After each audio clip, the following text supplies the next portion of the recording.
কি সমস্যা একটু বলেন তো বোন। বাচ্চার জন্য চেষ্টা করতেছি অনেক বছর ধরে, বাচ্চা কখনোই কনসিভ হয়নি। 5 বছর। হ্যাঁ, 5 বছর। আপনি যখন চিকিৎসা শুরুতে আপনার মাসিক নিয়মিত ছিল না, অনিয়মিত হতো? নিয়মিত বলতে ম্যাক্সিমাম 7 দিন পর হতো। 7 দিন বা 8-10 দিন এরকম পিছাইতো। মুখে আমি কন্ট্রোলে চললে ওটা 2-3 দিনের মধ্যে। কন্ট্রোল মানে কি কন্ট্রোল করতে? মানে খাওয়া দাওয়াটা একটু মানে আপনি এক্সারসাইজ করলে। আর আপনার একটু লোমা আছে মুখে, ঠোঁটের উপরে। অর্থাৎ আপনার পিসিওডি রোগ, আগে আলট্রাসোনোগ্রামে আসছে, পলিসিস্টিক ওভারিয়ান ডিজিজ।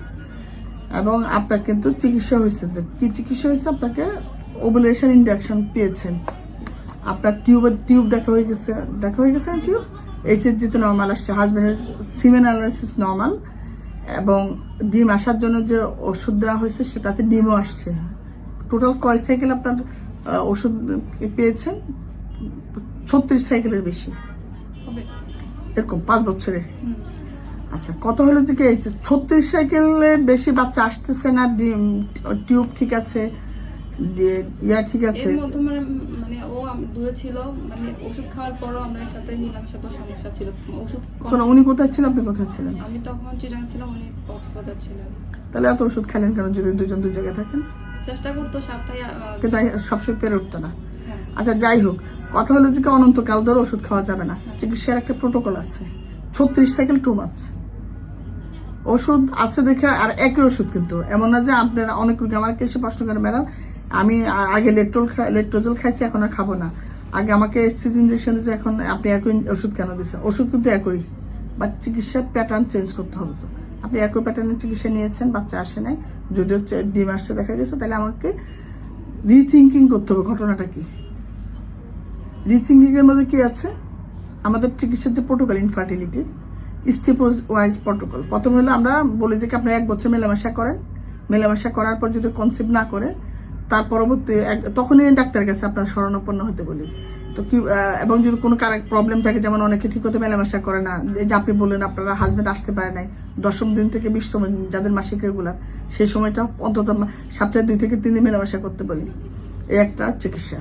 তো এইটাতে যাদের ফেল হয় তাদেরই কিন্তু আমরা পরীক্ষা নিরীক্ষা করে দেখি টিউব ঠিক আছে কিনা, ওভুলেশন ঠিক মতো হচ্ছে কিনা, বীর্য ঠিক আছে কিনা, আপনি শেষ সব ঠিকঠাক আছে। এবং যাদের একটু মাসিক অনিয়মিত হয়, যেমন আপনার, তাকে আমরা ওভুলেশন ইন্ডিউসিং মেডিসিন দিই, আপনারাও সেটা দেওয়া হয়েছে, কিন্তু এটা একটু বেশি দেওয়া হয়ে গেছে। এটাও কিন্তু এরকম গাইডলাইন অনুসারে 6-7 মাস বা সর্বোচ্চ 8 মাস এরকম দেওয়া যায়। যদি এতে বাচ্চা না হয়, পরবর্তী স্টেপ হলো IUI করা, ইন্টিউটেড ইনসেমিনেশন। সেখানে কি করা হয়? একরকম চিকিৎসা, ডিম আসার ওষুধ দেওয়া হবে। ডিম যদি না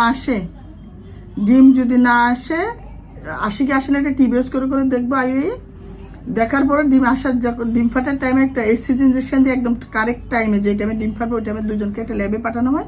সেখানে মাস্টারবেশন পদ্ধতিতে ডিম বীর্য দেওয়ার পরে বীর্যটা প্রসেস করে শুধুমাত্র গুড কোয়ালিটির শুক্রাণুটা জরায়ের ভিতরে একটা চিকন নালিতে দিয়ে দেওয়া হয় ডিম ফাটার টাইমে। এটাকে কি বলে? ইন্টিউটেড ইনসেমিনেশন বা IUI।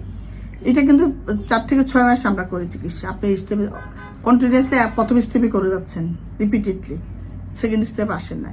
তাহলে সেকেন্ড স্টেপ আপনি ধরলেন করলেন 6 মাস, এরপরের স্টেপটা কি? IVF। তাহলে আপনাকে স্টেপ চিকিৎসা করতে হবে। অনন্তকাল ধরে তো আপনি ওষুধ নিয়ে যাচ্ছেন, তাহলে তো আর চিকিৎসা শেষ হবে না। আপনি মনে করেন না যে কোনো ওষুধ সাইড এফেক্ট ছাড়া, চুল উঠে যায়, শরীরের স্কিনের মধ্যে পিম্পল হয়, তারপর হরমোনাল ইমব্যালেন্স হয় শরীরে, হ্যাঁ। তো আবার অনেক সময় জরায়ুতে অনেক বেশি এগুলি করতে থাকলে ডিম্বাশয়ে ক্যান্সার হতে পারে। যেন অনন্তকাল ধরে ওষুধ খাওয়া যাবে না, তো এরকম গাইডলাইন বলে না, তাহলে তো কোয়াক ডাক্তাররা চিকিৎসা দিতে পারতো। আপনি তো কোয়াকের মতো চিকিৎসা নিচ্ছেন আসলে। একই ওষুধ, একই ডাক্তার 36 মাস না। এখন ওনার কাছে প্রায় এখানে কয়টা পেজ, আমি নাম বলার দরকার নাই, আপনি ওনার কাছে তো 15-20 বার করছেন, আমি দেখলাম তো অনেক কাগজ। আচ্ছা, যাই হোক, আপনি কি বুঝছেন ব্যাপারটা? তাহলে এখন আপনার 2টা অপশন হতে পারে, যে আমি যেহেতু 36 মাস করে ফেলছেন, এখনকার অপশন হলো আপনাকে ল্যাপারোস্কোপি করে আমি দেখতে চাই যে কোনো হিডেন কজ আছে কিনা যেটা আমরা বুঝতে পারিনি। তারপর আপনাকে ডায়াগনস্টিক ল্যাপারোস্কোপি, হিস্টেরোস্কোপি 2টাই করবো। করে দেখার পর যদি দেখি যে কোনো সমস্যা নাই, তখন আবার চিকিৎসা শুরু করবো। আপনি রাজি থাকলে আমি সেই পথে আগাবো। আচ্ছা, এখন বাসায় আলাপ করে জানান।